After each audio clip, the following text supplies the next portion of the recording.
As a series, Pokemon has often been criticised for being too easy and never providing enough of a challenge to more capable players. So, what happens when players seeking a more intense experience invent their own challenge? That's when you get a hardcore Nuzlocke. My name is EZK Supernova. I'm a streamer and lifelong Pokemon fan, and this is how I beat my first Pokemon LeafGreen hardcore Nuzlocke. Part 1. So, when does the difficulty start? After going through the motions of choosing my name, naming my rival after the reason my last 2 attempts died, totally legitimately playing the game, and making sure my settings don't suck, we're ready to begin.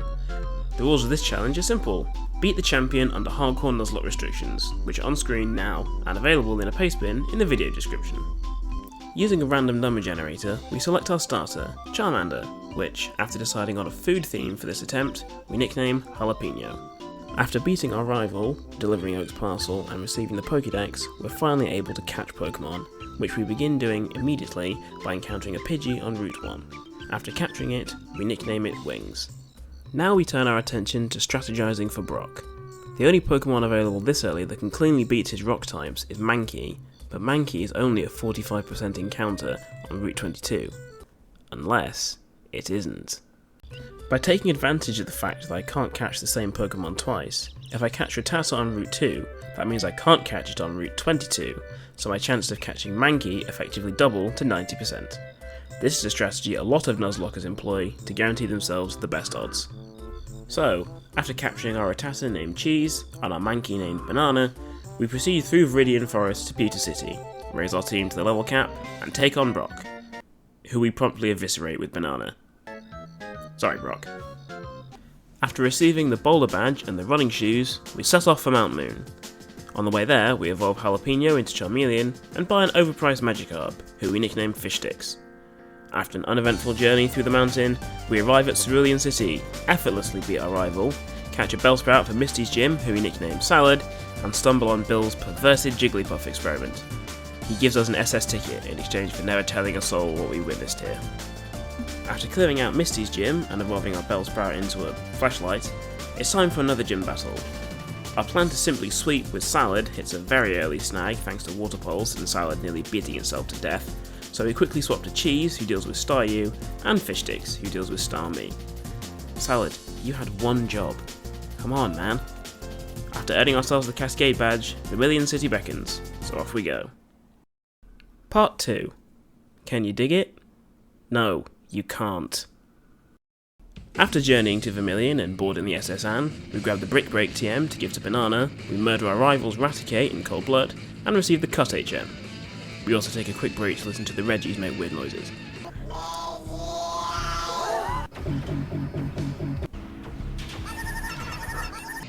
Now it's time to prepare for Lieutenant Surge. Our first and best option is of course Diglett, so we head to the cave to catch one. Right, start thinking up some... Are you fucking kidding me? Right. Well then, time for backup strats. After catching a Spearow nicknamed Barbecue Wings, who is useless for the upcoming battle, we take on Surge.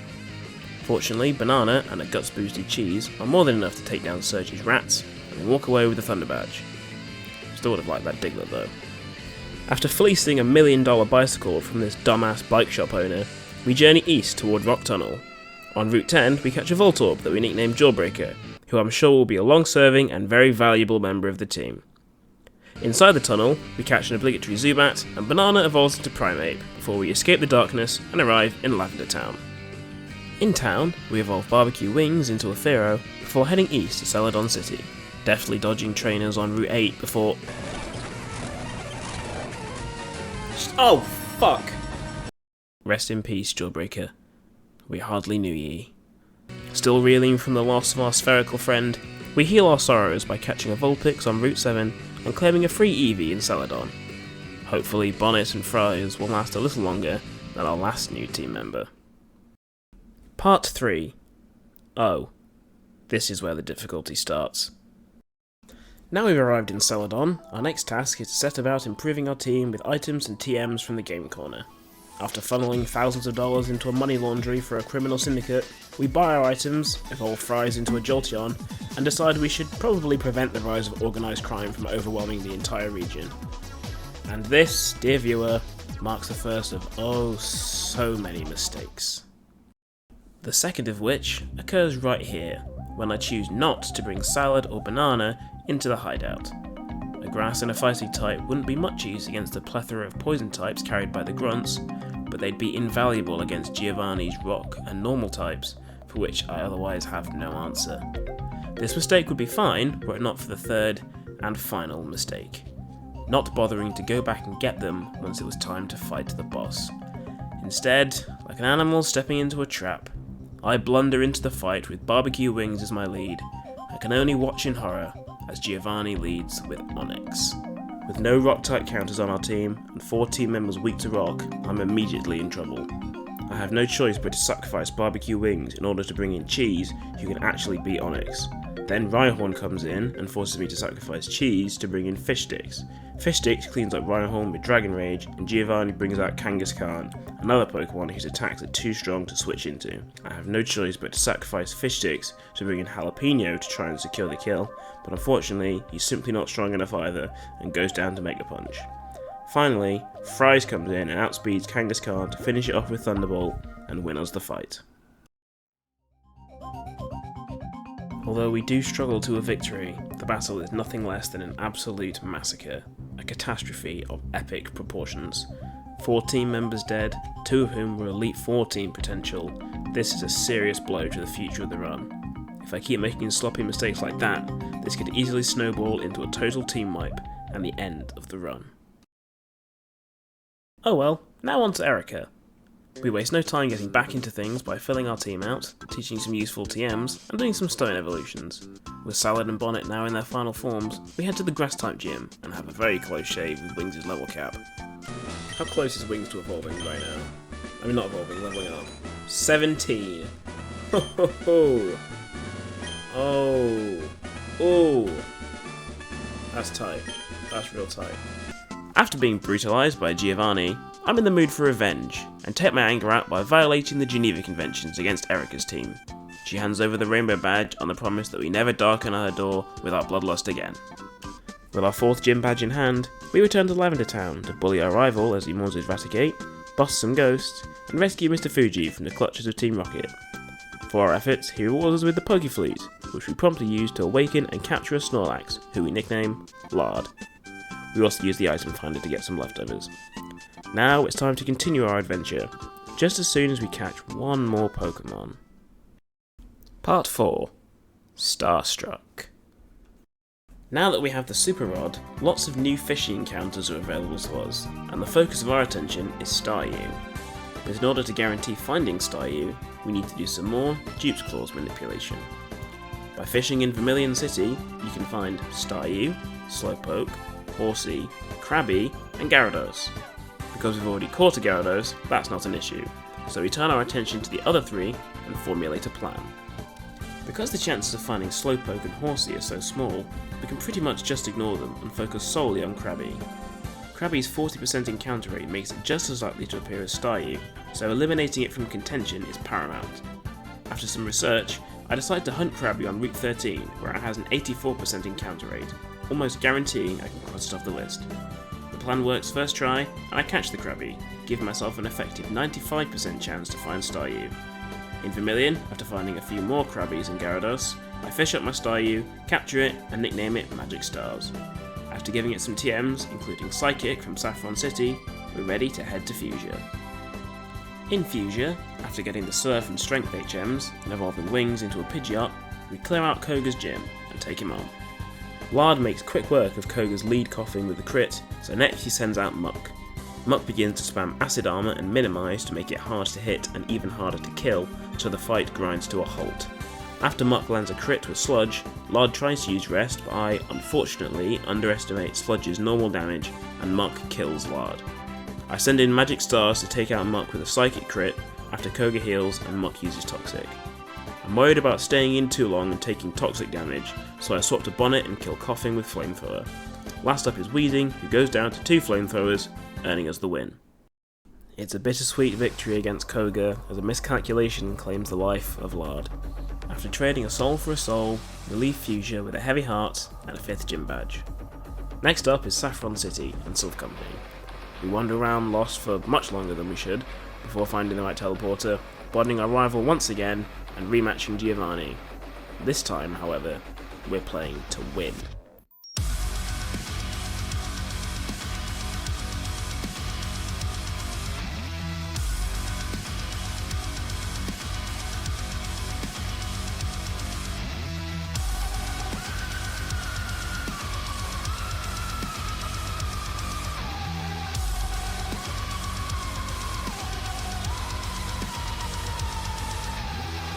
Revenge really is sweet. After stopping all crime forever and being given a Master Ball we'll never use, we challenge Sabrina and her psychic types. However, she doesn't really put up much of a fight, and we easily claim the Marsh badge. The 6 badges collected, we're feeling unstoppable and head south to Cinnabar. Paying a visit to the genetic laboratory, via the Pewter City Museum, we revive the old Amber into an Aerodactyl who we nicknamed Nugget. It was either that or Rock Cake. After grabbing the Solar Beam TM and the key to the gym from the Cinnabar mansion, we challenge Blaine and, oh my god Starmie, they have families, have mercy. We earn the Volcano badge, Blaine never emotionally recovers. After doing some boring shit on the Sevi Islands to pad out the game a bit, we head to Viridian Gym to take on Giovanni for the 3rd and final time, and this time Salad gets the honour of vaporising him. Shouldn't have killed my Gyarados, dickhead. He hands over the Earth badge, and, more importantly, the Earthquake TM, and now, only the Pokemon League remains. Part 5. The Rockslide Scary Face Fiasco. Now we've completed the gym challenge, it's time to prep for the Elite Four, which means power leveling, TMs, and move tutors. We visit the move tutor in Rock Tunnel and teach Rock Slide to Nugget, before raising him to the level cap and... Oh dear. Let this serve as a cautionary tale about becoming too comfortable with the fast forward button. Now I have to do some backup strats. Earlier in the level grind, I'd passed up the chance to learn Ancient Power, which is now my only option for usable rock type stab. Thanks to Bulbapedia, I learned you could find a big mushroom in the Pokemon Tower and headed there immediately. Unfortunately, the item finder isn't exactly the most precise piece of equipment known to man.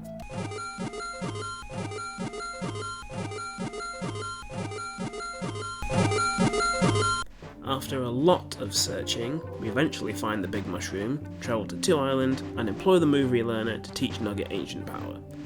At this stage, the urge to kill is rising again, so we take out our frustrations on our rivals team, just for old time's sake. Our journey through Victory Road is pain-free, and we arrive at Indigo Plateau ready and raring to take on the Elite Four.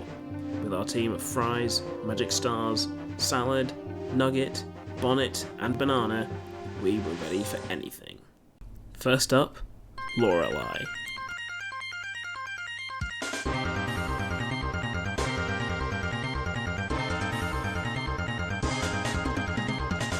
Lorelei's Dugong is no match for Fries' Thunder and quickly goes down. Next up is Cloyster, who suffers a similar fate thanks to Thunderbolt. After a Thunder miss, Slowbro begins setting up Amnesias, but because this isn't Gen 1, that isn't a real threat, and 2 Thunder hits take it down. Lapras 2 has no time to establish any kind of danger before it falls to 2 Thunderbolts, and Lorelei sends in Jinx. We switch to Bonnet, who lands a Fire Blast, but Jinx survives to kiss Bonnet goodnight. While she sleeps, Jinx inexplicably hits us with Ice Punch, which does next to nothing, and we awaken to melt her down with Flamethrower and claim our first win.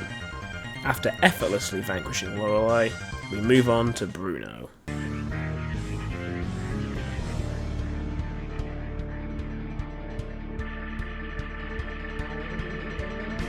Bruno's lead Onix goes down in 1 to Salad's Giga Drain, and Hitmonchan replaces it. We switch to Nugget, who shrugs off a Sky Uppercut and flies up high. As he's flying, Hitmonchan strikes with another Sky Uppercut, which I didn't realise could hit a Pokemon while they were flying. Rookie mistake. Regardless, Nugget lands and one-shots Hitmonchan before Machamp switches in. I bring Bonnet into an unfortunate Rock Tomb which hits hard. Despite landing a Fire Blast, a cross-chop crit spells the end of our beloved Bonnet, and gives us our first death of the Elite Four. Magic Stars takes advantage of the free switch to finish Machamp with a Psychic crit, which feels like karma at work. Hitmonlee takes a Thunderbolt to soften it up before Psychic does the rest, and Bruno's last Onix is swept away by a powerful Surf. We claim another victory against Bruno, but at the cost of Bonnet's life. A true and noble warrior, a flame is finally extinguished. Having gone too far to turn back now, we march onward to Agatha.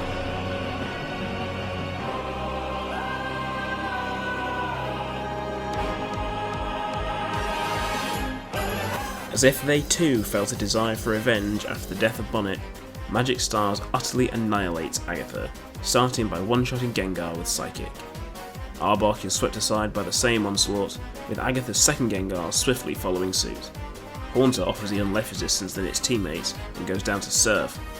The only one of Agatha's Pokemon to survive a hit is Golbat, who bites back for mediocre damage before being finished off with Thunderbolt. Our star shines too brightly for these ghosts to handle. Agatha proves to be no match for us, and we easily sweep her aside. Finally, it's the turn of the Dragon Master, Lance.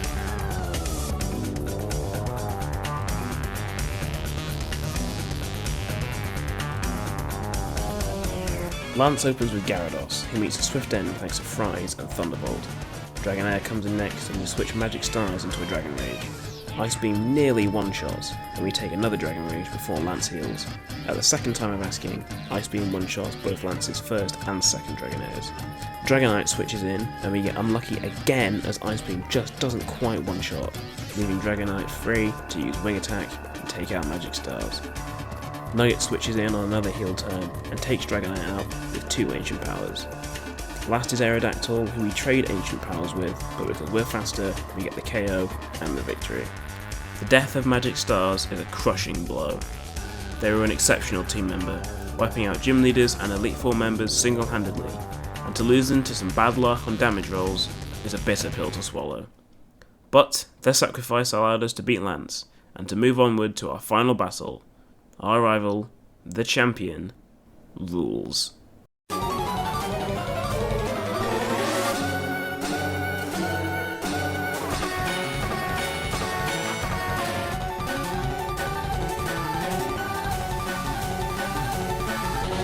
final battle begins with a solid one-hit KO as Pidgeot goes down to a Thunderbolt.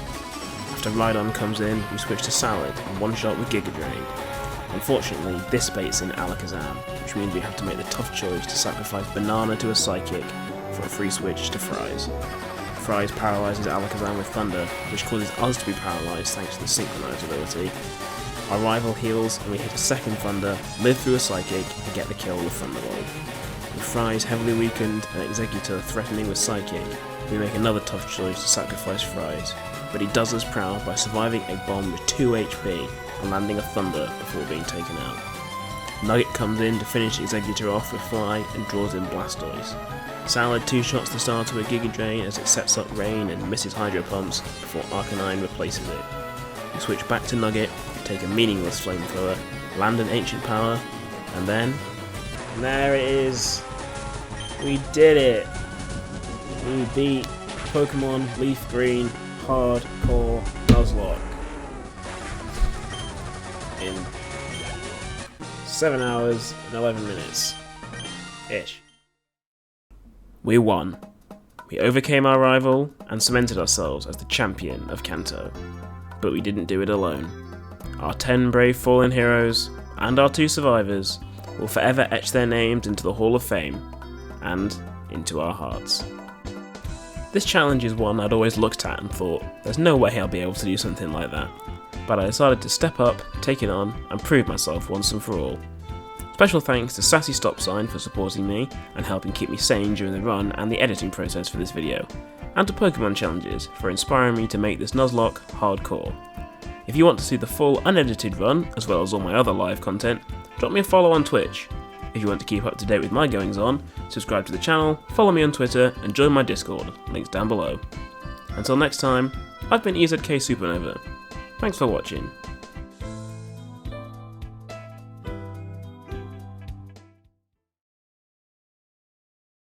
Victory Bell and Aerodactyl, the last one standing. I'm glad I went for Aerodactyl rather than Pidgeot, or I think I'd have been fucked. Morning, Weasleys! Morning. What a night. 9 deaths. 9!